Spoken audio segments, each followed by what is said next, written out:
दोस्तों, कभी सोचा था कि भारत में ऐसे हथियार बनेंगे? सोचा था, लेकिन आज देख भी लिया। और आज मैं SSS डिफेंस की फैसिलिटी में हूं यही हथियार फायर करने के लिए। दोस्तों, SSS डिफेंस में आपका स्वागत है। Born in Bharat.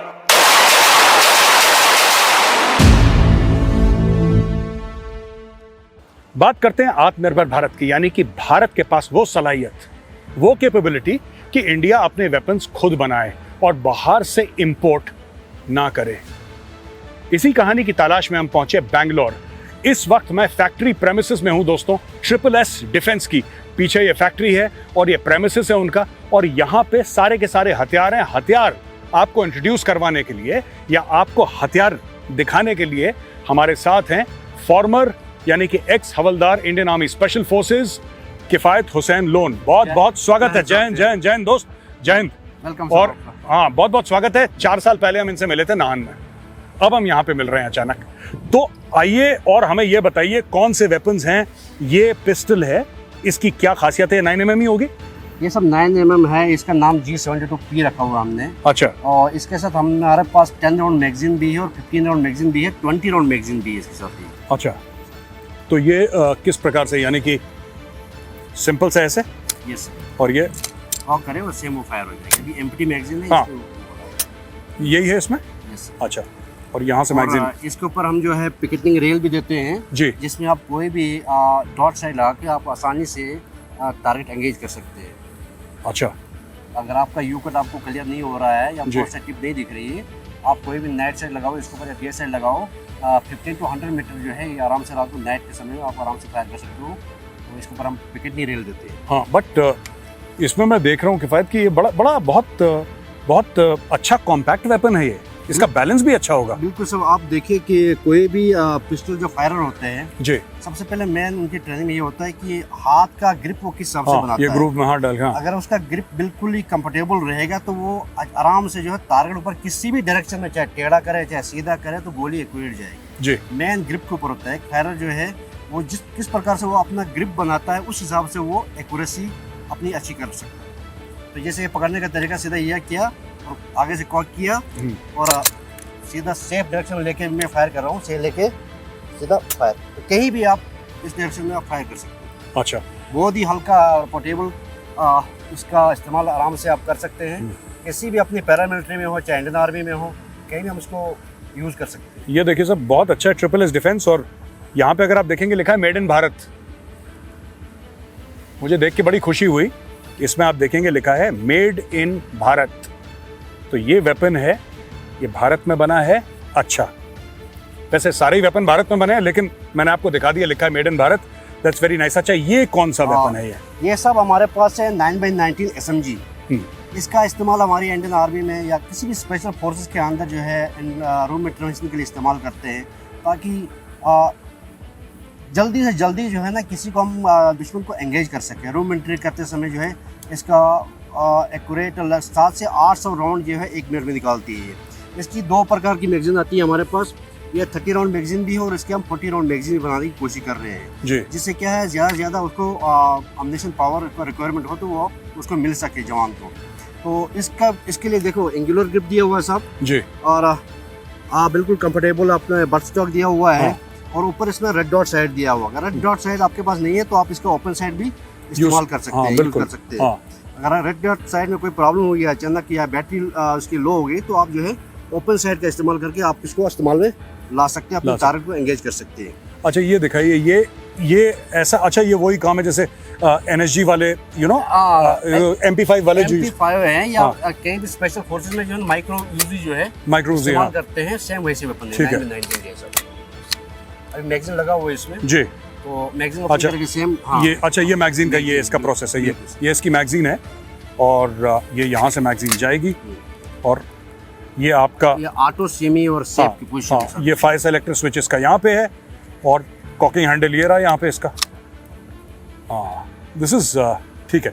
तो ये आपका एक हो गया। अच्छा, ये एम्बीडेक्स्ट्रस है दोनों तरफ से, इधर से भी और इधर से भी ना? दोनों किसी भी साइड से आप कर सकते हो। उसके बाद जैसे आपके फायरिंग पोजीशन चेंज करने के लिए सेफ्टी दोनों साइड से आप राइट मतलब बाहर से भी चेंज कर सकते हैं और अंदर अंगूठे की मदद से जी ये देखिए, इससे आप सेफ सेमी ऑटो कर सकते हैं आराम से, और चलिए इजी हाथ से लेकर के जी। कर सकते हो।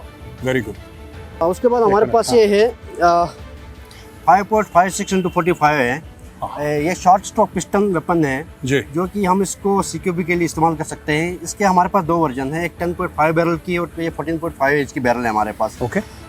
ये सेम लाइक M4 कार्बाइन जो US मेड है उस टाइप की हुई है, और इसको हम कहीं भी इस्तेमाल कर सकते हैं, या इन्फेंट्री में वेपन में इस्तेमाल कर सकते हैं, या किसी एनर्जी में भी देंगे वहाँ पर भी इस्तेमाल कर सकते हैं, बिल्ट अप एरिया हो, कहीं भी हम इसको इस्तेमाल ये कर सकते हैं। CQB का भी हथियार है? यस सर, और असॉल्ट राइफल का भी असॉल्ट राइफल का भी काम करता है। 5.56 है, 300 मीटर्स का रेंज है सब। हाँ। और एक्यूरेसी इसकी इतनी अच्छी है कि अभी आप फायरिंग करेंगे तो आपको खुद इसका अनुमान आएगा कि कितनी अच्छी इसकी एक्यूरेसी है। अच्छा। बिल्कुल 5.56 और 45 इसका अम्युनिशन फायर होता है। आप इसमें यूनिवर्सल अम्युनिशन फायर कर सकते हैं, जैसे नाटो कैलिबर का है। हाँ। तो इसमें कोई भी अम्युनिशन फायर कर सकते तो हैं। ये इसकी मैगजीन है? तो ये इसकी मैगजीन है जी। इसमें 30 राउंड आते हैं। 30 राउंड की मैगजीन 30 है। राउंड की वो मैगजीन, AK वाली? वो AK वाली सेम है। और इसका जी। जैसे मैंने मैगजीन लगाया, हाँ। लगाने के बाद अगर मुझे जैसे अगर मैगजीन ड्रॉप करना है, ये जी। देखिए, मैं खाली अगर ये मैगजीन मैंने फायर कर लिया, उसका हाँ। मुझे दूसरा मैगजीन लगाना है, करेक्ट। तो मैं राइट हैंड से ये मैगजीन डाउन करूंगा, हाँ। और लेफ्ट हैंड से मैं अनदर मैगजीन पोस्ट निकाल के इसके अंदर आपने बटन दबाया, अपने आप गिर जाएगी? ये देख लीजिए। तो मैं अच्छा। यहाँ से दूसरा मैगजीन मैं निकाल के फट करके लगा सकता हूँ।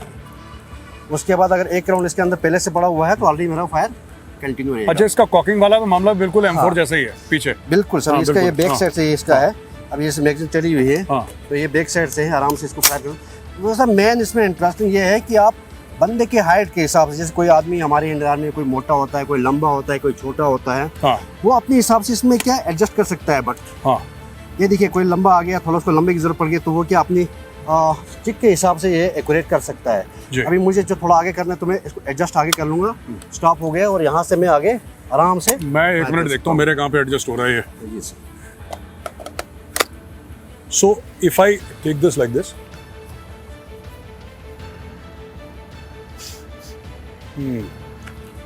and ये फिर आप कह रहे हैं कि आराम से यहाँ पे हाँ, ये ड्रॉप हो गया। ड्रॉप हो जाएगा। और इसमें हम साथ में इसमें ये है, इसमें हम दो प्रकार के ये जैसे हैंडल ग्रिप लगा सकते हैं। नंबर एक ये हो गया फोल्डेबल, हाँ। इसमें क्या है हम आगे पीछे ऐसे फोल्ड कर सकते हैं। ये देखिए, तो ये आपने यहाँ पे भी पिकेटिनी रेल दे रखी है, यहाँ हाँ। पे भी पिकेटिनी रेल दे रखी है। यहाँ पर कुछ हम लगाओ। यहाँ पर हम जैसे हमने कोई डे साइड लगा रखी है नीचे, हाँ। या कोई थर्मल साइड लगा रखी है, करेक्ट। उसके बाद जो है ना हम इसको रात के लिए, दिन के लिए हम इस्तेमाल कर सकते हैं। आपको बिल्कुल। ओपन करके बैग में रखने की जरूरत नहीं है। दोनों साइडें लगाओ, और अपना जहाँ पर जो मिशन होगा वो जब तक पूरा नहीं होता है तब तक आपको खोलने की जरूरत नहीं है। हाँ। तो इसका सब ये है, और बिल्कुल ही हल्का वेपन है ये। ऑलमोस्ट 2.9 kg इसका वेट पड़ जाता है total without ammunition. Without ammunition. और इसके ऊपर जो साइड दी हुई है, डॉट साइड दी हुई है, आप कोई भी साइड आप लगा सकते हैं। इसके ऊपर चूज करके अपनी साइड लगा सकते हैं आप। इसके ऊपर हम ओपन साइड देते हैं। आप अगर ये साइड काम नहीं करेगी, वो ओपन साइड से भी आप काम कर सकते हैं इसका। बिल्कुल।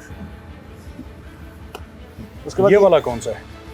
ये सब 7.62 into 39 जो वेपन है, ये AK जैसा लग रहा है पूरा। सेम AK जैसा है। जैसे आप देखेंगे AK में क्या है, मजल जो है वो दूसरे टाइप का है। करेक्ट। लेकिन इसमें हमने इस प्रकार का मजल लगाया हुआ ताकि जो इसका फ्लश है, हाँ। या वो AK में कंपनसेटर है, वो 2 बजे की लाइन में दिया होता है। इसमें ये फ्लश जो है उसको जज्ब कर लेता है, और एक इसकी एक्यूरेसी जो है उससे और बेहतर आ जाती है। उसके बाद दूसरा, ये सब AK में हम बॉटम और टॉप कवर जो है ना अलग अलग कर सकते हैं। हाँ। इसमें आपको खोलने की जरूरत नहीं है, पूरा प्रोफाइल एक ही है। अगर आपको निकालने की जरूरत पड़ी, ये पूरा निकलेगा और सीधा आगे से बाहर हो जाएगा। अच्छा, बैरल भी इसकी फ्लोटिंग है ना? हाँ, ये फ्री फ्लोटिंग बैरल है साहब। हाँ, वही मुझे लग रहा था। फ्री फ्लोटिंग बैरल अच्छा है। अच्छा, एक बात बताइए, मैं ये जानना चाह रहा था कि इसमें जो आपने जो इसमें कॉकिंग वाला मामला है, AK में तो इधर होता है। Yes sir. ये आपने इधर शिफ्ट कर दिया इसको? ये सर शिफ्ट करने का मकसद क्या है हमारा, क्योंकि हम जब कहीं भी जाते हैं, मैं आर्मी सोल्जर जो रहा हूँ, मैंने देखा कि कहीं हमारे को प्रॉब्लम होती है कि हम पहले टर्न करते हैं, उसके बाद फिर लेफ्ट हैंड से कॉक करते हैं। हाँ। कुछ टाइम हमारे पास इतना टाइम नहीं होता। हाँ, ऐसे करके AK तो ऐसी ही होती है कॉक। उसी वक्त जैसे हम कहीं बैठे हो तो मैं उसको उठा के फटाफट, जो मेरा लेफ्ट हैंडेड ओपन है, हाँ। कोई इसमें मेरा कोई काम ही नहीं है ओपन लेफ्ट हैंड के, तो यहाँ से मैं उठा के फायर कर से मैं इसको फायर में रेडी कर सकता हूँ। तो इसलिए जो है इसका लेफ्ट साइड में जो कॉकिंग पीस दिया हुआ है, इसका मकसद यही है। ये आपकी 30 राउंड मैगजीन है? हाँ। ये सब पॉलीमर 30 राउंड की मैगजीन आती है। इसमें Correct. ये है कि आप अगर अम्यूनिशन ऊपर से भरते हैं हाँ। तो यहाँ पे इसमें अंक दिया हुआ है कि हाँ। आपको यहाँ से आपको पता चल जाएगा कितने इसमें कितने राउंड फायर किए हमने हाँ। और कितना अम्यूनिशन हमारे पास मैगजीन में बैलेंस है। 10, 15, 20, 25, 30 30 राउंड हाँ। टोटल 30 राउंड इसके अंदर आते हैं और आपको मतलब फायरिंग के दौरान पता चल जाएगा कितने राउंड इसमें हम फायर अच्छा, कर ये रहे हैं। टफ भी है काफी, बिल्कुल ये ऐसा नहीं है कि प्लास्टिक ही नहीं है ये टफ है, पॉलीमर है बिल्कुल। अच्छा हुआ है वो सब।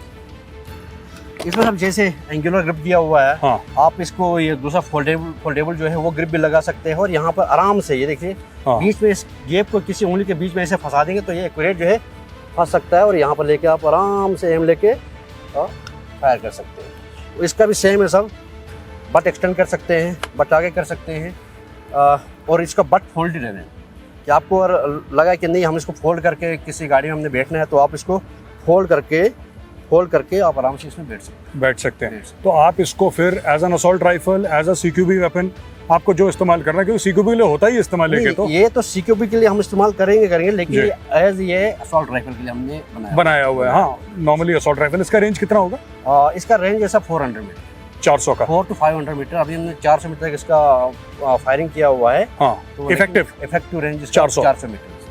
और मेन इसमें है कि आप इसमें एडिशनल एक्सेसरीज जो लगाना चाहते हैं, जैसे टॉर्च लगाना चाहते हैं या कोई भी ऐसा सिस्टम लगाना चाहते हैं तो आप इसमें ये 1913 जो है पिकेटिंग दिया हुआ है ऑलरेडी। कोई भी साइड आप इसके ऊपर लगा, आप इसके ऊपर थर्मल लगाओ, कोई भी लगाओ, जो भी हाँ, आप ठीक है, लगा सकते हैं इसके ऊपर। हाँ, ठीक है। और दूसरा ये ऐसा इसका डस्ट कवर जो है, जैसे अभी हम AK में सिंपली ओपन किया और खोल दिया, हाँ। और इसमें क्या है डस्ट कवर ओपन किया और यहाँ से खुल जाता है। ये देखिए, अच्छा, यहाँ से नहीं, AK में भी तो ऐसे ही है, AK में भी ऐसे ही है, यहाँ पे आपने दबाया खुल जाता है। नहीं, AK में उठा के हमें साइड करना पड़ेगा, साइड में करना पड़ेगा, लेकिन उससे एक्यूरेसी में फर्क पड़ेगा। आपने जीरो अगर आपने साइड जीरो किया है तो उसमें डिस्टर्ब हो जाएगा। इसमें क्या है, आपने यहाँ से उठाया, सीधा किया और फिर आपने ऐसे ही बंद कर दिया और सीधा इसको लाके टेप देके बंद कर दिया, बस। तो ये आगे आपका वेपन रेडी हो गया, दोबारा फायर करने के लिए तैयार हो गया। इसका इसमें दोस्तों एक और फायदा मैं बताता चलूं कि ये जो फ्री फ्लोटिंग बैरल है ना, बैरल क्या होता है कि जब गोली फायर होती है, जब इसमें राउंड डिस्चार्ज होता है, बैरल बिकम्स वेरी हॉट। मतलब अगर आप हाथ लगाएंगे बैरल को तो बैरल हाथ जला देगी। लेकिन इसके ऊपर आप कितनी भी फायरिंग करेंगे, 2-3 मैगजीन, 4 मैगजीन, 5 मैगजीन फायर करो, बैरल क्योंकि फ्री फ्लोटिंग है तो उसके बाहर वाला जो एरिया है फ्रंट हैंड गार्ड वो कभी गर्म नहीं होगा, क्योंकि बैरल उसके अंदर है, तो आपके हाथ को भी प्रोटेक्शन। अच्छा, ये बताइए ये कौन सा वेपन है? हाँ, ये सर 308 स्नाइपर राइफल बोलते हैं हमें इसे, सैबर राइफल है हमारी ये। अच्छा, लेकिन इसका जो कैलिबर है 7.62x51 है। जैसे हमारे इंडियन आर्मी में गैलेल स्नाइपर हम इस्तेमाल करते हैं, वही सेम 7.62-51 वही अपना वही SLR वाला, वो रिमिड वाला है और ये रिमलेस अम्यूनिशन है, इसमें यूज होता है। अच्छा, इसमें रिमलेस एम्यूनिशन है? इसमें रिमलेस अम्यूनिशन है, वो रिम्ड होता है ना? वो रिमिड होता है, वो रिमिड अम्यूनिशन होता है, इसमें रिमलेस अम्यूनिशन यूज करते हैं। और इसमें आप देखेंगे ये तो हमारा ये बट फोल्डेड है, ये बट फोल्डेड है, ये इसको हम बट फोल्ड कर सकते हैं आराम से। और इसके ऊपर जो साइड लगी हुई है, जीरो कम साइड लगी हुई है, ये आप देखेंगे यहाँ से 4x20 यानी 4x से लेकर 20x तक इसके ऊपर हमने साइड दी हुई है। ये 20x तक हमने इसके ऊपर इसलिए दिया हुआ है क्योंकि ये बुलेट जो है वो 7.6251 इससे हम फायर कर रहे हैं, इसलिए 20x से ऊपर ज़्यादा नहीं कर सकते। हम कर भी सकते हैं, यूज़ कर सकते हैं, लेकिन उतना इफेक्टिव हमारा फायर नहीं रहेगा। फायर कितना है इसका? अभी 20 तक है, 420। नहीं, मतलब रेंज कितना रहेगा? रेंज का 1000 मीटर है। 1 किलोमीटर तक? 1 किलोमीटर गिरा देगी टारगेट, पूरा 1 किलोमीटर तक फायर कर सकते हैं आराम से। और इसका जैसे बाईपार्ट हमने दिया हुआ है, आप फोल्ड करके अगर आपकी पोजीशन नहीं बन रही है तो इस बाईपार्ट को यहाँ से प्रेस करके इसका एंगल आगे कर सकते हैं।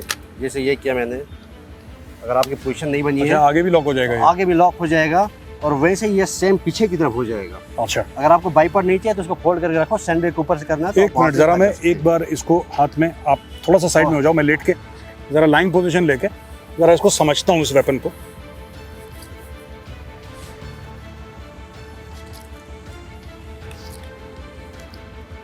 तो ये इसका मैगजीन है? मैगजीन है सर। ये मैगजीन यहाँ पे गया।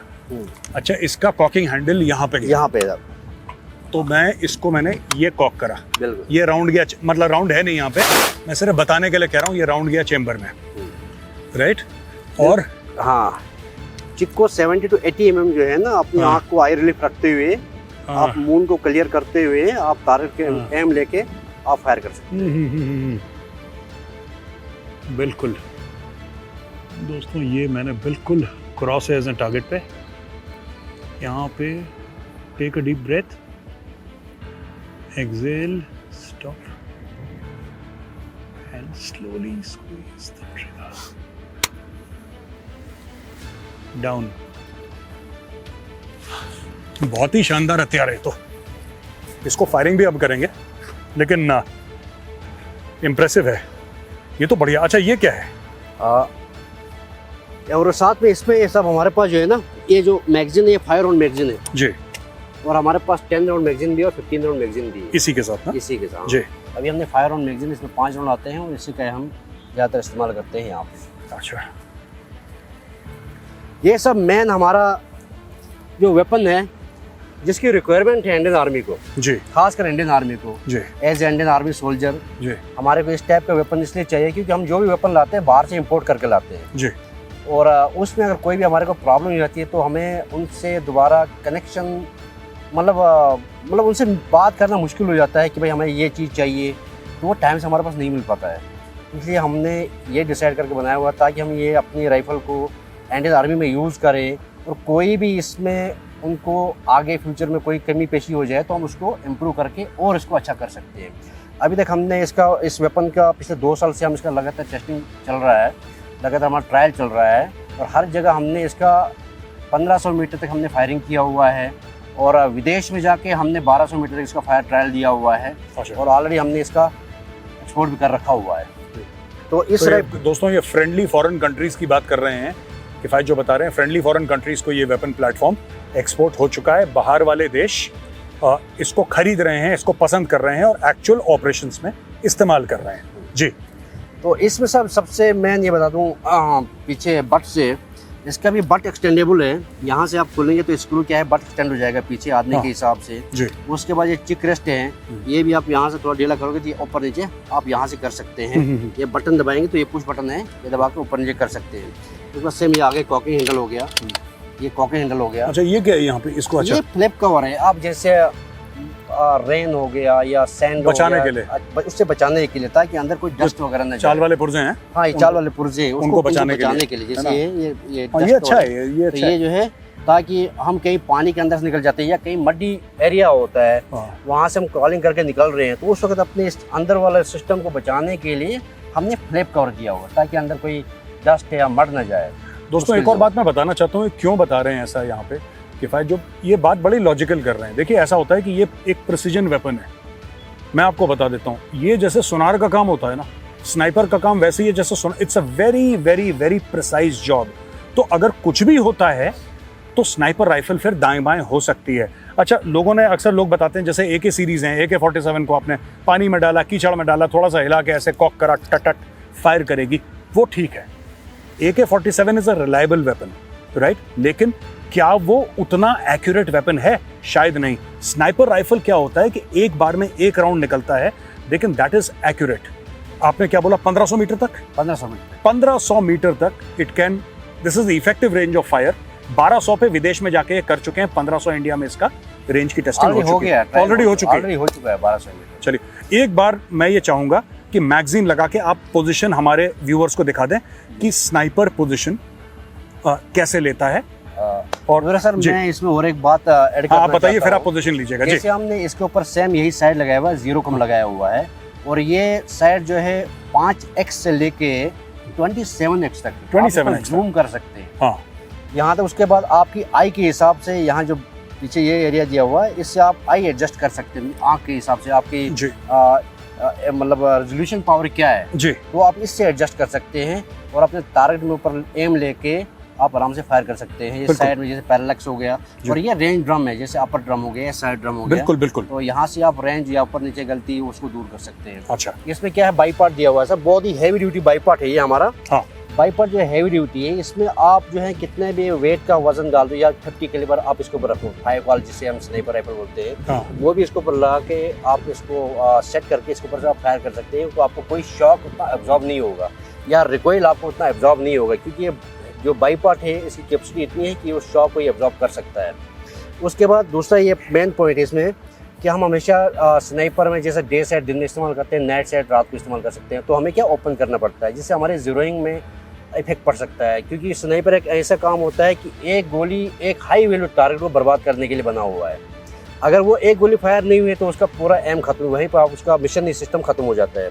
हमने उस हिसाब से बनाया हुआ ताकि आदमी डे साइड को ज़ीरो करके रखे और आगे कोई भी नेट साइड लगा के रखे और एक ही बार दोनों को एक साथ ज़ीरो करें और डे में नेट साइड ऑन करके वो फायर कर सकता है इस साइड के हिसाब से, और रात के समय भी इसी के बीच में जो इसमें पैरेलैक्स दिया हुआ है, इसके अंदर एलिमिनेशन दिया हुआ, मतलब इसको एलिमिनेट करने के लिए अंदर रेटिकल पैटर्न को, तो जब वो एलिमिनेट हो जाएगा तो वो आगे ऑलरेडी नाइट साइड से होते हुए वो देख के रात को कोई भी बंदा कोई भी टारगेट को आप उसको एंगेज अच्छा, कर सकते हैं। एक और बात बताइए किफायत, आपने ये पिकेटनी रेल्स दे रखे हैं, मैंने देखा है, जी सर। आपने साइड में भी दे रखे हैं, आपने ऊपर भी दे रखे हैं। जी सर। इसमें भी कोई थर्मल कुछ लगाना है, पीएनवीडी एनवीडी जो लगाना है लगा। कोई भी आप लगा के इसके ऊपर लगा के, ये मेन मकसद जो था वो ये है कि हमारे जो डे सेट को हमें ओपन न करना पड़े नाइट के समय और नाइट साइड को लगाने की जरूरत न पड़े, ताकि दोनों हम जो है अपने बेस में ही इसको दोनों वेब को दोनों साइडों को जीरो करके एक साथ ही हम लेके मूव करें और हमें ओपन करने की जरूरत न पड़े और हम उसे से ही फायर करते रहें। तो आप जरा स्नाइपर कैसे लेटते हैं, जरा दिखाइए हमारे दर्शकों को। देखिए सर, मैं स्नाइपर के पीछे पोजीशन ले रहा हूँ। जी। जो ये रखा हुआ है इसको हम बीन्स बैग बोलते हैं। बिल्कुल। ये इम्प्रोवाइज तरीके से बना सकते हैं या किसी डीकर फॉर्म वगैरह वहाँ पर भी आता है जी। इसका इस्तेमाल आपके ऊपर है, आप कैसे ले रहे हो। इसका मकसद ये होता है कि आपकी बॉडी के साथ ये स्नाइपर राइफल कम से कम टच हो, जो कि आपका जो बॉडी ब्लड सर्कुलेशन है वो इसके साथ टच ना हो। बिल्कुल। तो उससे अपने बॉडी से दूर रखने के लिए हम क्या है इस बिन्स बैग का इस्तेमाल करते हैं। और इसमें हमने मोनोपोड दिया हुआ है। अगर आपके पास बिन्स बैग नहीं है तो आप इस मोनोपोड के ऊपर रख के फायर कर सकते हैं। करेक्ट। लेकिन हमारी भी हैबिट है कि हम कहीं जंगल एरिया में जाते हैं या किसी ऐसे टेरन में जाते हैं, वहाँ पर हमें मोनोपेड जो है सेट नहीं बैठता, तो वहाँ पर हम इस बिन बैग का इस्तेमाल करके हमेशा कंधे के साथ मिला के फायर करते हैं। अच्छा, हाँ ठीक है। तो ये जैसे मैं सेट किया ऊपर, उसके बाद यहाँ पर मैं सबसे पहले लोडिंग की कार्रवाई करूँगा। मैगजीन में लिया मैंने, इस मैगजीन ये 5 राउंड की मैगजीन है जी। ये लॉक हो गया जी और लॉक किया मैंने। अच्छा। लॉक करने के बाद मैं अपनी पोजीशन पहले सेट करूंगा, उसके बाद फिर मैं टारगेट देखूंगा कि टारगेट मेरा किस डायरेक्शन में है, क्या दिख रहा है मेरे को। अगर मैं अपने रेंज में कर रहा हूँ फायर तो उस वक्त 2-3 टारगेट लगे हुए तो मैं अपना टारगेट काउंट कर लूँगा कि मेरा टारगेट नंबर 2 है या 3 है। उसके हिसाब से मैं अपनी राइफल को सेट करके प्रॉपर पोजीशन लूँगा। अभी जैसे मेरा टारगेट नंबर कोई 1 है सामने जी, तो उसके पीछे मैं पोजीशन लिया हूँ, तो मैं राइफल को उठाऊँगा। मैं इस राइफल को कोई टच नहीं करूँगा, मेरा हाथ जाएगा खाली बिन्स बैग के ऊपर, ये देख लीजिए। अच्छा। इसके ऊपर जाएगा और यहाँ पर मैं राइफल को रखा ऊपर और मैं एक सांस को पूरा लंबा लेके फिर उसको छोड़ दूंगा और आगे लेके देखूंगा। तो यहाँ पर मैं देखूंगा मेरे राइफल में अगर थोड़ी सी टिल्ट है कहीं तो मैं अपना बड्डी होगा मेरे साथ में, स्नाइपर बड्डी होगा, उसका हेल्प लूँगा। अगर वो नहीं है मेरे साथ में तो मैं अपना, ये देख लीजिए, थोड़ा आगे बढ़ूंगा। ये जो लीवर मेरा, ये लीवर है, ये ड्रॉप किया, डाउन किया और मैं इसे सीधा कर लिया और यहीं पर लाके इसको टाइट किया। उसके बाद मुझे एक्सटेंड करने की ज़रूरत पड़ी, जैसे ये डाउन करना है तो मैं इसको डाउन कर लूँगा, तो ये मैं डाउन कर दिया। वापस मैं अपनी पोजीशन में आऊँगा और उसके बाद जो है एक्यूरेट जो मेरा रेंज दिया हुआ है उसके हिसाब से मैं क्लिक लगाऊंगा यहाँ पे। जैसे मुझे इसमें 300 मीटर भी 100 मीटर में ज़रूर किया हुआ मैंने, अब 300 मीटर में फायर करना है तो मुझे 12 क्लिक अप करना है जी। तो इसमें मैं जैसे इसका एंटी क्लॉकवाइज घुमाऊँगा, पहले ऊपर करूँगा, ऊपर करने के बाद फिर एंटी क्लॉक जैसे काउंट कर रहा हूँ मैं। क्लिक की आवाज़ भी आ रही है लेकिन मैं काउंट भी कर रहा हूँ रात में। 1 2 3 4 5 6 7 8 9 10 11 12 13। ऑलरेडी मेरे पास इसका चार्ट भी होगा जी, जो मेरा इसका फायरिंग जो मैंने किया हुआ है 1000 मीटर या 1500 मीटर तक, उसका चार्ट ऑलरेडी मेरे सामने रखा होगा। उसके हिसाब से मैं क्लिक दे रहा हूँ, ठीक है। उस हिसाब से गोली इसकी एलिवेशन में जाएगी। तो यहाँ पर लेके इसको डाउन किया। ये मेरा लेफ्ट साइड में पैरेलैक्स दिया हुआ है, अभी 300 मीटर है तो पैरेलैक्स को मैं 300 मीटर के बाद रखूँगा। ओके। ये 150 200, ये 300। हाँ। 300 को मैं इसकी दी हुई इंडिकेटर मार्क जो लाइन दी हुई उसके साथ में मिलाऊंगा। और यहाँ पर जो साइड ड्रम दिया हुआ है, ये लेफ्ट राइट जो गोली है उसको करेक्शन देने के लिए होता है, या विंड है, विंड ज़्यादा है उस हिसाब से मैं इसका करेक्शन दे के इसका इस्तेमाल कर सकता हूँ। ये देख लीजिए राइट साइड में। उसके बाद मैंने अभी 2 क्लिक दिया हुआ है कि विंड, अभी 300 मीटर में कोई विंड का असर नहीं होता स्नाइपर में। तो अब ये मैंने जहाँ पर ज़ीरो किया हो वहीं पे रखा हुआ है। अगर मुझे अभी फोकस करने की ज़रूरत पड़ी इसको जैसे जूम करने की तो मैं इसका इस्तेमाल करूँगा जी। जैसे मैं ज़्यादातर मेरा 15 में करता हूँ जी। उसके बाद आई का जो एडाप्टर है इसको मैं अपनी आँख के हिसाब इसको सेट करूँगा। और उसके बाद मैं सांस लेके पूरा ये पोजीशन लूँगा। ये डन हो गया। अब मैं आराम से पोजीशन, आप सबके इंसान की अपनी अपनी होती है, कोई दोनों टांगे खोल के करता है, कोई सामने लंबे रखते रहता है, कोई बिल्कुल रिलैक्स पोजीशन जैसे मैंने रखा हुआ है। मेरा टच है खाली, बस नॉर्मल टच है, मेरा कोई वेट नहीं है राइफल को, कोई ये कुछ नहीं सिस्टम है। अच्छा, बस मेरा खाली ये हाथ बाहर से है, कोई हाथ यहाँ राइट में ऐसे करके फायर करता है और कोई जो है इसको ऐसे पकड़ के फायर करता है। 4 उंगलियां बाहर से अंदर की तरफ, अंगूठा अंदर से बाहर की तरफ, और उंगली से सीधा जो है कोई आदमी ये सामने टिप से फायर करता है नीचे पकड़ के, कोई ये सेंटर से फायर करता है। मेरा जो शुरू से जो हैबिट रही वो मेरे सेंटर से रही है। तो यहाँ से मैं एम लूँगा, लंबा सांस लिया मैंने, एम लेके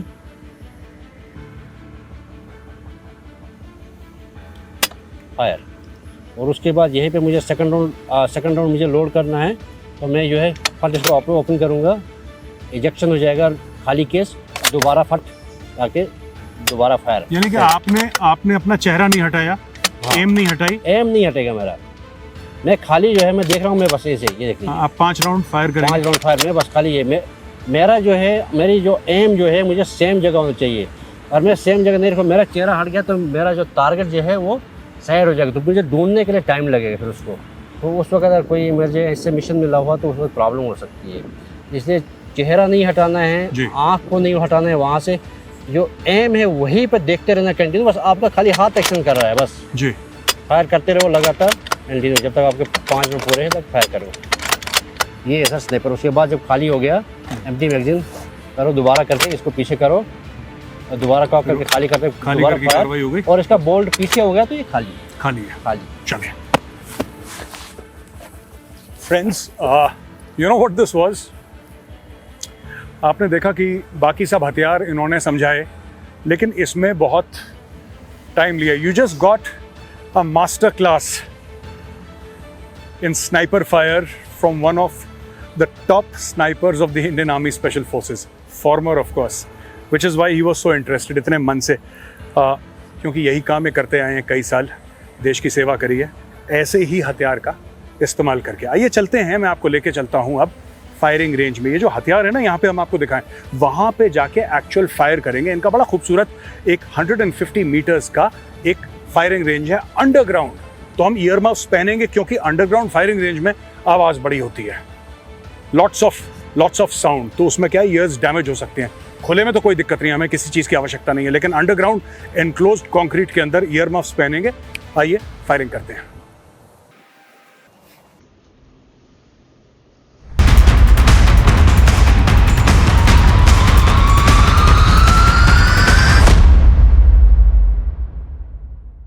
दोस्तों, आपने देखा वेपन्स लेआउट हमने आपको ग्राउंड शीट पे दिखाया था।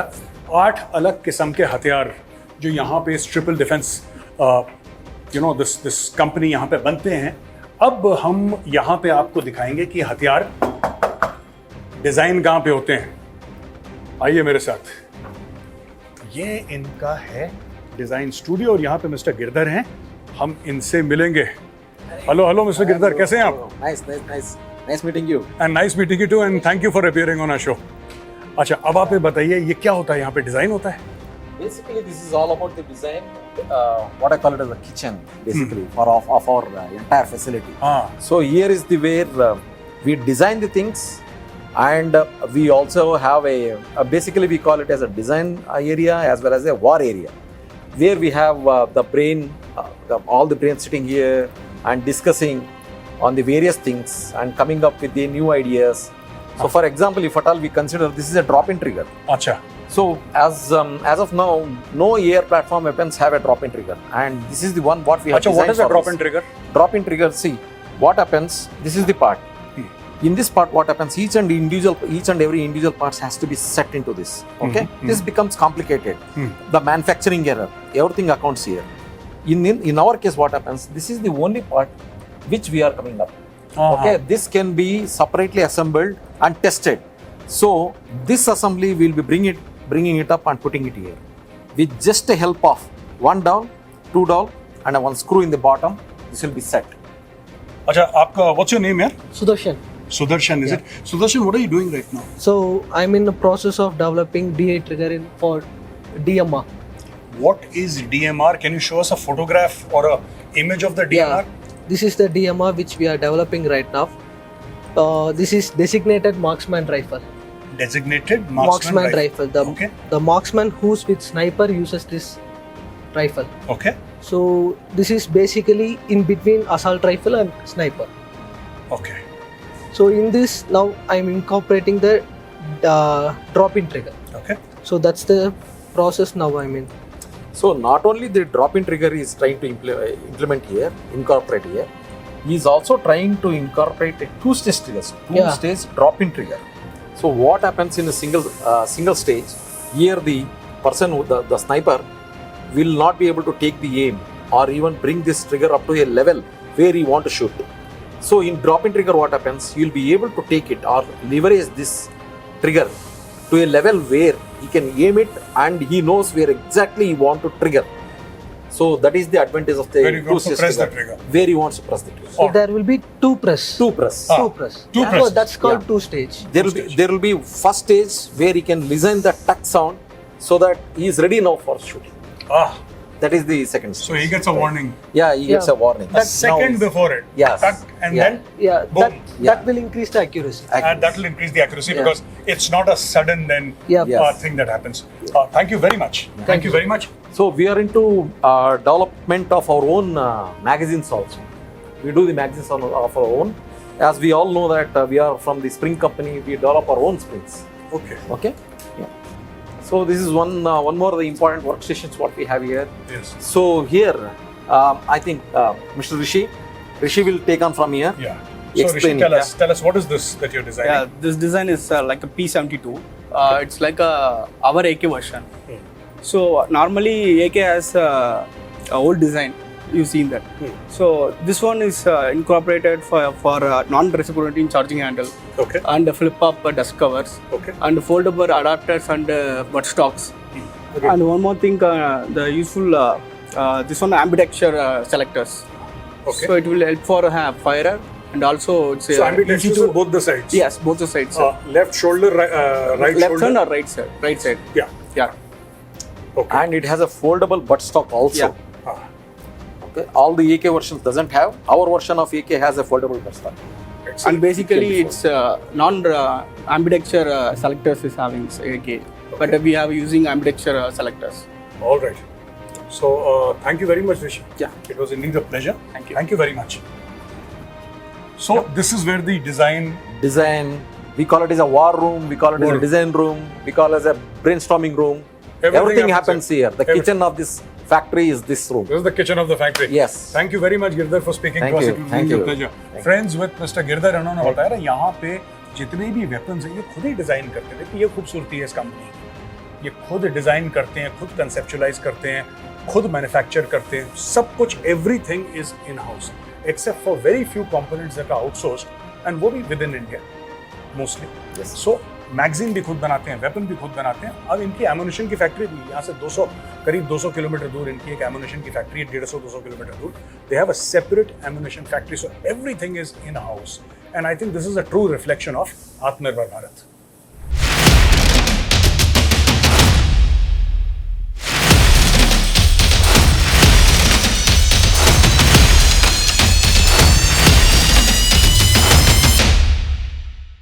Friends, we often talk about Atmanirbhar Bharat, the capability and the ability of a country to design, manufacture, and operate its own weapons. One of the companies in India that is doing it fantastically well is Triple S Defense. And today, matter of great honor and privilege for me to have with me the chairman and managing director of the Triple S Group, Mr. Satish Machani. Welcome to our show, and it's indeed a pleasure to meet you. Thank you, Major. Pleasure is all mine. So, where did this idea of setting up a weapon? This is not normal in the sense that people would have a washing machine factory, or people would have a car manufacturing company or a motorcycle manufacturing company. You said, okay, good idea, let me make sniper rifles. How did that come into being? So, Major, first of all, I want to tell you that I'm a big fan of yours. No, thank you very much. Very kind of you. An ardent follower of your shows. Thank you. I think getting the perspective from a defense expert gives insights that normally people don't get. Thank you very So, much. having said that, you're talking about our journey. Our group is almost 70 years old. We've been in the field of manufacturing for as long as we've been there. So we primarily focused on manufacturing automotive components, and that specialized in spring manufacturing. Now, as you know, any weapon systems like the ones that we have here would have anywhere between 20 to 25 different springs in a weapon system. So we've supplied these components, these springs to ordnance factories for over 3 decades, maybe even 4 decades as a matter of fact. So as a company, we had the DNA of supplying to weapon systems. I must personally have been to many of these ordnance factories. I've gone there to try my springs. I've understood how it works and how critical it can be. A simple spring failure can make the weapon, fail basically, and can't afford failures in a weapon system. Unlike in, let's say, supply to automotive or any other field, if it fails, there is still a comeback. But when a soldier is there at the weapon, it's you understand the impact. Yes. Of it. So we've always been associated with making springs for weapons, and also we make links that used to go for the belting of ammunition. So this is DNA that existed. So for us, when the sector opened up in 2014, when the private sector was allowed to play in this field, I was one of the first few guys to apply for license, because it was always there in me to see if we can foray into this in this field. So we made sure that we got a good team in place, and we started the journey. We started as a startup. Really, we did not have a focused goal to start with. We wanted to see what we can achieve in a given period of time, and the fact that we put in a good team in place, and within a couple of years we were able to come to a situation where we could do a lot of R&D, design our own weapon systems, and from there idea just grew. And parallelly we said a gun or a weapon system without the right fuel, which is the bullet, they go coherent. Unless they are teamed together, the system doesn't work. So this is the basic genesis of this idea that came, and here we are. Initially, when you started at least thinking about it, when the government said private players are welcome, and this is after 2014, I said, okay. There would have been many people who would have told you that don't get into it, because this is not something that is for everybody's consumption. It's not like, a guy walking on the road will suddenly decide to buy a 9mm pistol. He can't buy it. It's a prohibited bore weapon. What inspired you saying that, okay, let me make something which has got a very niche sort of a market, number one. Number two, it's a very difficult market to play in. Absolutely. It's not like selling soap. This is absolutely, there are government regulations, there are GSQRs to deal with, and we want this and we want that, and there are 20 people wanting 20 different things, and everybody wants the best at a very, very competitive price. I'd like to understand why you said this is a risk worth taking, I should do this. So, Major, to be very honest, of course, I knew that this was a complex game. It was not a simple business to enter in. But frankly, a lot of it was learned along the way. So, including the concept of applying for license, the kind of procedures that is there, the amount of interviews that I had to make sure that I was not an antisocial element, so on and so forth. I did not know. All this we learned along, including the procedures that is there on procurement, how difficult the whole system can be. All this we learned along the way. The one key thing that we always had as a team is resilience. We learned. Anything and everything was learned only through failures. So one thing that we knew is many times over, we failed. But I believe always failures are the steps to success. So has it been an easy journey? Absolutely not. Is it for everybody? Absolutely not. You have to have absolute resilience and confidence and endurance to do what we did. Absolutely. And also, there are friendly foreign countries that are now buying your weapons. How does it feel when your weapons made in Bangalore in India go abroad and people say, fantastic weapon, this is what we were looking for? Did you imagine one day that you'll send it abroad? Absolutely not, to be honest, at least in the initial phases. But I have to be very clear, Major, that we initially thought of actually going the standard route like everybody does, do JVs and so on and so forth. But we quickly realized when we attempted one of these partnerships that everything would be controlled by a foreign partner. In my other group of companies, I do have partners, Japanese partners and so on and so forth. And I know that they control the key things. They let you do the manufacturing, the hard metal bashing, and they even control the market. So that is one thing I did not want in this defense space. So we endured and we learned, and we in fact went against the best class in the world. Some of them have been manufacturing for more than 200-300 years. And for us to be able to match them or even better them and to be able to export out of India is a huge pride. I think it's a national pride. I'm very proud of my team who made this happen. I have a fabulous team of 85 people, core engineers, metallurgists, even snipers who form part of our team. I'm so proud of them. These are people who have been in the front. So for us to export is a huge validation of what we have done. Absolutely, and also for us as Indians, when your weapons say made in Bharat, they don't say made in India. They say made in Bharat, and people in your team also say born in Bharat. So when this goes to foreign shores, obviously it's a matter of huge pride for us, especially weapons that India is not. No, this is not software. This is not manufacturing of motorcycles, and this is not manufacturing of trucks, etc., which India is known for. This is manufacturing of weapons that India is not known for. And suddenly a company from one end of Bangalore comes up and says, hey, we are supplying to the world. I think it's a big deal. My last question, or if not the last, at least the second last question, let me ask you is I've seen your factory and all your weapons are made in-house, barring a few components that may be outsourced within India only, but all your major stuff is made inside where we are sitting right now. I've seen very large weapon factories. At one time, ordnance factories were hundreds and hundreds of acres, and they would produce one weapon, and that factory would be known for that one weapon, and whatever, that factory would make one. Here you have a compact factory, you've got world-class machines, and you're making world-class weapons. I'm saying world-class because the world is now buying it, so I can say world-class weapons. And how is this efficiency achieved, this compactness achieved? It's a very good question, Major. And as I was mentioning, we have been in the manufacturing space for 7 decades. And everything is driven by efficiency, especially if you want. It's a very competitive market in the space that we've already engaged in. So we have learned a lot from companies like Toyota, who have come with lean manufacturing systems. So the concepts such as Kanban, keeping lean inventory, optimizing space, this is there in our DNA.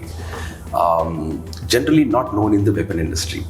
I've been to many weapon factories globally. They are now trying to implement lean manufacturing now. But fortunately for us, this DNA was there built in us. We've been doing this efficiency running for, like I said, several decades. So when we conceived this factory, right from the layout to the machine selections, to the process flow, to selection of materials, to selection of people, what kind of talent to be imparted for them to do their respective job, everything was planned well in advance. And that's why we have made this possible in the most compact manner and also very flexible. Like you said, we already have 8 different types of weapons in our coming from this small factory, so to speak. But the key thing is we have a testing range. So every time we do this, we go back, we go test, we proof it, and whenever there's failures, we come back, rework, go back. Even the engineering is right here, so everything is controlled. So design, engineering, manufacturing, everything is here. This is truly IDDM, Major, Indian Design, Development, Manufacture. Everything is in-house. So answer to your question is this DNA of efficiency building has always been there. Okay. The last question is, because I promised I said second last and then I said last, what ahead? What are you planning ahead? 8 weapon platforms today. What is your next move? There are plenty of plans, Major. Actually, we have a 3-year goal and also a 10-year goal. I'll come to the first 10-year goals. I think the weapon systems are undergoing changes, and it will go. There will be more AI-oriented systems that will get integrated into the weapons. I think that is one area we've already talked about. We have to make some initial steps. We have done some initial steps, but there's a lot of progress that's going to happen in that. Our immediate goal would be, if you notice in our weapon systems, one thing we don't do yet is the scopes. Scopes is something that we still get, from overseas or even locally. But that's something that space that we'd like to enter in. Other than that, we've talked about many other platforms in the ammunition side and some more weapons as well. So thank you very much for speaking to us. Friends, with Mr. Satish Machani, Managing Director, Chairman of SSS Group. He told us everything about how they started almost 70 years back manufacturing springs and how springs are tied to weapons. And today they manufacture, not just manufacture by the way, design, manufacture and export from here in Bangalore, world-class weapons. Now come with me, I'll take you to the factory. I'll show you how these weapons are actually made. And once we've showed you how they are made and the design component and the quality control that goes into them, then I'll take you to the firing range and I'm going to fire some guns. So let's go, fire some guns.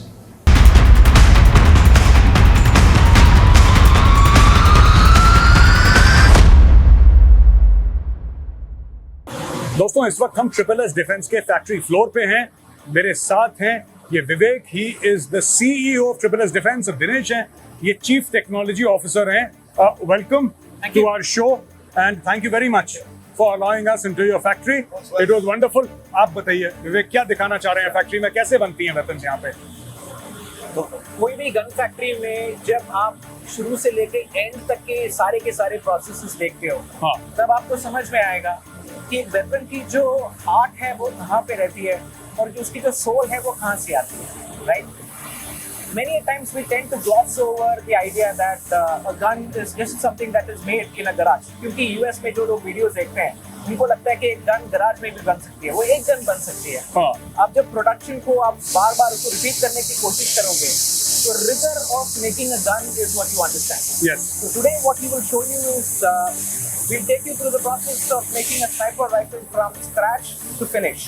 Okay. That's because we right now undertaking the production of sniper rifles for one of our customers.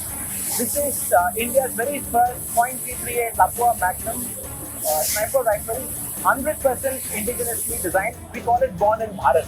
Born in Bharat. Right. Excellent. बहुत सारे लोग Made in India बोलते हैं यहाँ पे. पर हमारी जो whole differentiator वो ये है कि हम लोग इंडिजिनसली डिजाइन भी करते हैं उसको, मैन्युफैक्चर और टेस्टिंग और सर्टिफिकेशन का काम भी यहाँ पे ही होता है.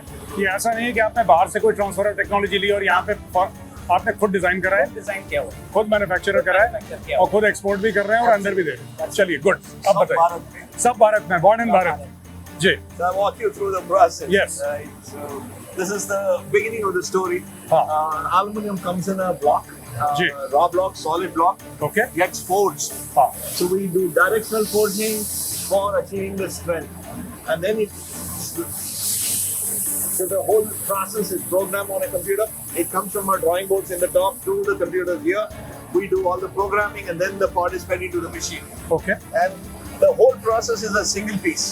We're the only ones doing monolith chassis anywhere in the world. It's a 30 kilo block. Yeah. It's a very heavy block. Yeah. And it starts and then it goes through phases. Now from this block we cut into the overall form. And from an overall form, this is what you get. Which This is not even 1 kilo. It's not even 1 kilo. It's Yeah. much lesser than So 1 kilo. from 30 kilos, I think what, 600, 700 grams? I don't know. Something like Levels that. out to that. We like Yeah. to keep our numbers to ourselves. Yeah. But that does about that Yeah. number that you're close. Tell me, Dinesh, what is going on inside? What's happening inside? It's called subtractive manufacturing on a multi-axis machine. Okay. That is subtracting the material. All So right. it's removing the material. So it's Okay. removing material from this block and it will give us what we want in shape and form. Basically, it's chiseling. It's chipping away, it's taking out the material. That's why it's Yeah. called subtractive manufacturing. Subtractive manufacturing. All right. This machine is running bolts. Okay. And these are the bolts that actually feed into the chamber. Yeah, the round. bolt equivalent in your automatic rifle will be the piston. Yes. But this is manually. Yeah, this is it's single a manual shot. feeder. Now, Dinesh, what's happening here? You're doing the same Exactly process? the same thing. Yeah. It comes in a solid block Yeah. and it gets machined out Yeah. to the form we need. Okay. The rail that Yeah. makes the bottom handguard, which Okay. usually takes the night vision into play. Yeah. But again, starts as a block and ends up like this. that's the receiver. This is heavy. That's steel heavy because it's not carved out. Yeah. But once you finish the whole thing, it gets lighter. So, like Dinesh was giving you the analogy of the Formula One car, this is like the engine of the sniper rifle. Yeah. This is where all the magic happens. When the bolt goes in and you lock the chamber and the round is inside the chamber and you press the trigger, the kind of energy release which happens in there is so much. This is what ensures that the energy is kept and contained inside that space itself, and there is no loss of energy and there is no loss as far as the material properties are concerned. This is a very important process here. Yeah. All right. जहाँ पे आपकी precision machining की काम आती है. This one?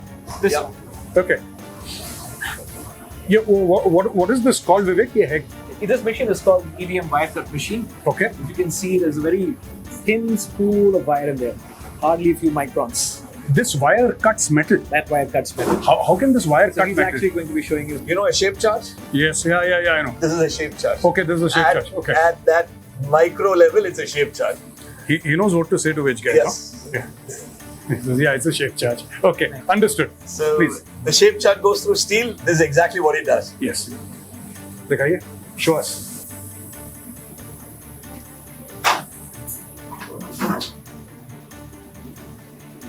So Gaurav, this is the part that goes into the EDM. Huh. This is how it goes into the EDM machine. Okay. Like, hold it in your hands.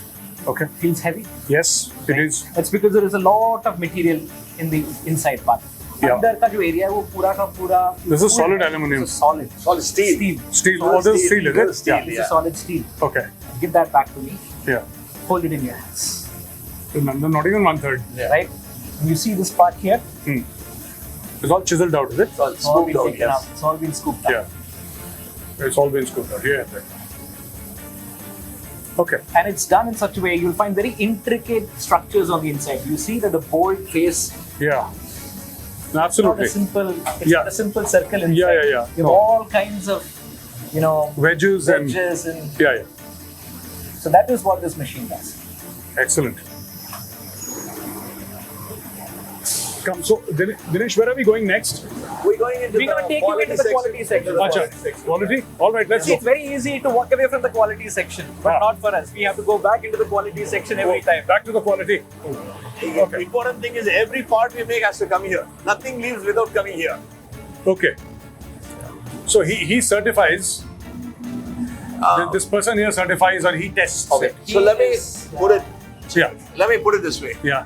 Every detailed engineering drawing is loaded into the machine, Okay. right? And he certifies whether it meets the tolerances that the design, it complies to the tolerances of the design.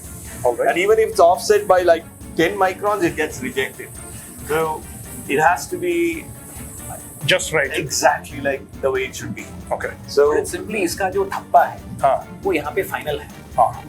जब Property तक आगे कोई उससे- भी component का यहाँ पे quality clearance और धब्बा नहीं लगता है. हाँ. यहाँ से वो पार्ट आगे जाता ही नहीं है असेंबली में. हाँ. और कुछ कंपोनेंट्स के हम लोग क्वालिटी चेक्स बीच में भी करते हैं, जबकि मशीनिंग अभी भी बाकी है तब भी बीच में होता है, क्योंकि अगर मिस्टेक्स पहले हो जाते हैं उसको करेक्ट करना आसान होता है, बाद में मिस्टेक्स को करेक्ट करना बहुत मुश्किल है. That is why quality is very important, because quality one ensures that when it goes to the assembly section, it is perfectly all right. There are no issues. Vivek, tell me, what is he doing right now? ये कर क्या रहे हैं? So just before you get to that point, right? Yeah. This machine is so precise हाँ. that when you have mechanical joints, Yeah. you give it up to 10 or 20 micron tolerances. This machine runs on air. The whole section is air driven. There are no mechanical linkages. Okay. So you get it to the last dot you want on the check. Now, what is he doing? This Yeah. is a probe Yeah. with a sensor built. Every time it contacts, it loads a value there. All right. Onto the screen. Hmm. Now, if you have to do measurements of 20 parts like this that we make, you take a master part, you do the checks, set the values and leave it, and without a man in the loop, it will keep giving you the values. It'll authenticate or reject it by itself without anybody in the loop. So you eliminate the human error completely here. What you see here is a barrel blank. All right. देखने में बस एक rod दिखता है आपको यहाँ पे, पर ये रॉ मटेरियल से ही इसकी पहचान होती है. बैरल तभी अच्छा होता है जब आपका रॉ मटेरियल अच्छा होता है. तो जब बैरल यहाँ पे बैरल मशीन में आ जाता है, उससे पहले उस पर क्वालिटी चेक्स हो चुके होते हैं, उसके डिमेंशनल क्वालिटी चेक्स हुए जाते हैं, और मटेरियल का जो क्वालिटी चेक्स है, कॉम्पोजिशन का, कैरेक्टराइजेशन का, वो भी किया जाता है, right? When the barrel goes into the machine, it is nothing but a simple It's just a piece of metal actually. it's just a piece of metal, Yeah. right? Now we'll show you what happens inside. आइए.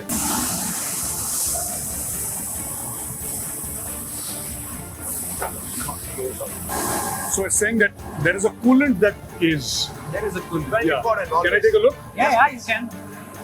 Okay.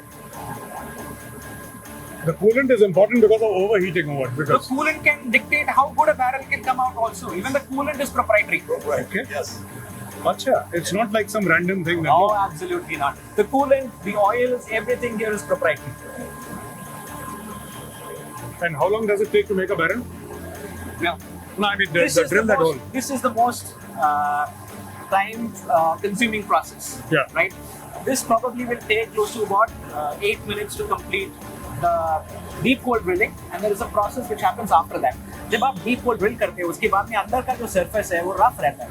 आपको उस surface को बहुत smooth करना होता है. Yeah. तो आपका जब ये drilling process खत्म, drilling is like drawing the hole through it. After that, the next process is what is called reaming. एक टूल होती है जो अंदर जाके वो surfaces को smoothen कर देती है. Right, and that's a slow process. अब दोस्तों यहाँ पे आप देख रहे हैं, ये कह रहा है कि यहाँ पे 10 मिनट बाकी हैं. अब आपको तो पूरी फैक्ट्री दिखानी है और फायरिंग भी दिखानी है. तो ये बेसिकली ऐसा निकलेगा. ये बैरल ये यहाँ से लेकर ये एक होल करेंगे और ये यहाँ से. This is how it will be. अभी 9 मिनट 50 सेकंड बाकी हैं और 1 मिनट. जरा मैं कैमरा पर्सन से रिक्वेस्ट करूंगा, बिल्कुल अंदर आइए और ये देखिए, ये जिस तरीके से घूम रहा है, ये बैरल अंदर आप देख रहे हैं.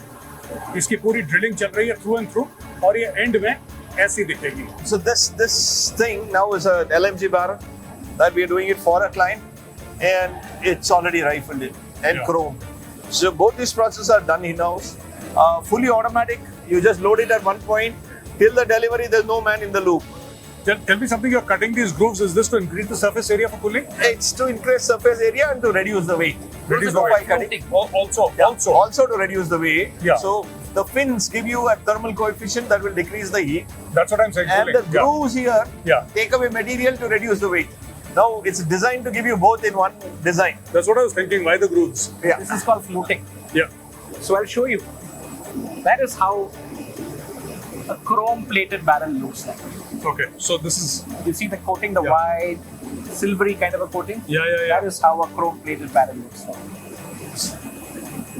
That makes a huge difference. And even though the coating is just 20 microns. Yes. In our barrels, we've done firing up to 15,000 rounds. And even after 15,000 rounds, ये जो layer of coating है वो जाता नहीं है.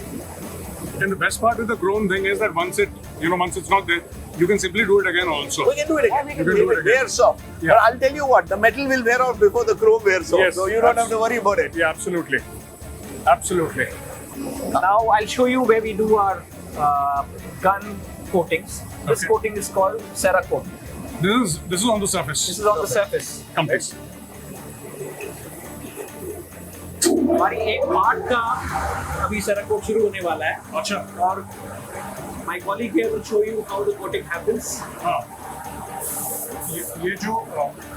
ये जो पार्ट है अभी बिल्कुल मेटालिक पार्ट है, सिंपल.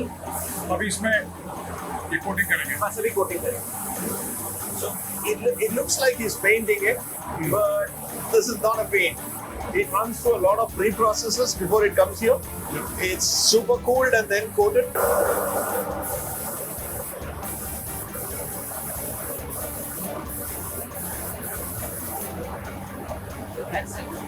दोस्तों आपने देखा यहाँ पे किस तरीके से हथियार बनते हैं.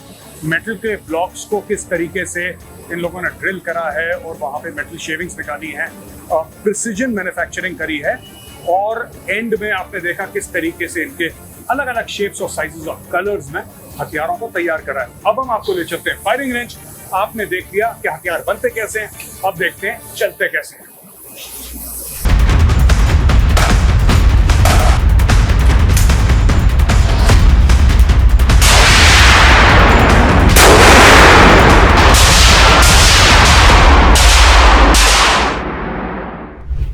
दोस्तों मेरे साथ हैं यहाँ पे इंडियन आर्मी के एक्स हवलदार Kifayat Hussain Lone, ex Indian army para special forces.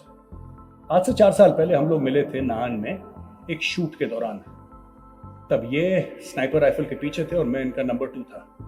आज मैं स्नाइपर राइफल पे हूं और ये मेरे नंबर 2 हैं। दोस्तों ये है .338 लैपुआ मैग्नम ट्रिपल एस डिफेंस की। हम इस हथियार को फायर करेंगे और उसके बाद हिंदुस्तान के किसी और कोने में आपसे मिलेंगे। कुछ और हथियार, कुछ और फौजी, कुछ और बातें। मिलते हैं।